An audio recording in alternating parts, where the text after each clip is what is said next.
కు ముఖ్యంగా గుర్తుకొచ్చేదే కరువు ప్రాంతం అని. మరి ఇక్కడ ఇప్పటికి కూడా మనం ఫేస్ చేస్తున్న ప్రాబ్లమ్ ఏమంటే త్రాగునీరు, సాగునీరు. మరి దీనిపైన మీరు ఆలోచన చేస్తే దీనిపైన ఎలాంటి కార్యాచరణ మీకుంది? ఇప్పుడు మన రాష్ట్రానికి వచ్చేటువంటి కృష్ణా జలాలన్నీ కూడా మిగులు జలాలుగానే మనము తీసుకుంటున్నాం ఇప్పటిదాకా.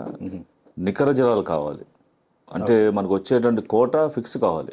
ఇంత వాటర్ మనం వాడుకొచ్చేటువంటి కోట తీసుకురాగలిగితే తప్పకుండా ఈ ప్రాంతం సస్యశ్యామలం అవుతుంది మన అందరూ తెలిసిన విషయమే. సో మేము ఖచ్చితంగా ఆ విషయంలో మిగులు జలాలు కాకుండా నికర జలాలు కావాలనేటువంటి ఒక ఆలోచనతో మేమందరూ కూడా ప్రజాప్రతినిధులు ఎవరైతే ఉన్నారో అందరూ కూడా ఒక ఆలోచనతోటి కేంద్ర ప్రభుత్వం ద్వారా వెళ్ళి ఈ విషయాన్ని అంటే మనకి కావాల్సినటువంటి వాటర్ ఎంతైతే మనకి రిక్వైర్మెంట్ ఉందో ఆ వాటర్ తెచ్చే ప్రయత్నం చేద్దాం అనేటువంటి ఒక ఆలోచన ఉంది అని మేము ముందు చేసుకుంటాను నేను.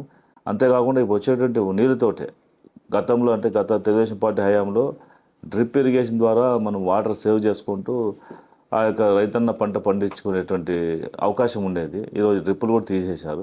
సో తిరిగి మన ప్రభుత్వం వచ్చిన తర్వాత ఆ డ్రిప్ ఇరిగేషన్ కొనసాగిస్తూ సబ్సిడీ రూపంలో మొత్తం 95% వరకు ప్రభుత్వమే వాళ్ళకి ఫ్రీగా ఇచ్చేటువంటి కార్యక్రమం తీసుకురాబోతున్నాము. తర్వాత స్ప్రింక్లర్లు ఉంటాయి, అదేవిధంగా పనిముట్లు వస్తాయి, రైతన్నలకు కావాల్సిన ట్రాక్టర్లు వస్తాయి, రైతన్నలకు కావాల్సినటువంటి సబ్సిడీ ద్వారా ఎరువులు వస్తాయి, విత్తనాలు వస్తాయి. ఈ విధంగా అనేక రకమైనటువంటి సదుపాయాల్ని వ్యవసాయ రంగాన్ని కల్పించేటువంటి ఒక ఆలోచన ఉంది. తద్వారా గతంలో చేసేదే మళ్ళీ ఇప్పుడు కూడా ఇంకా పెద్ద ఎక్కువ భాగం చేయబడేటువంటి అవకాశం ఉంది. కాబట్టి సైకిల్ గుర్తుకే మన ఓటు.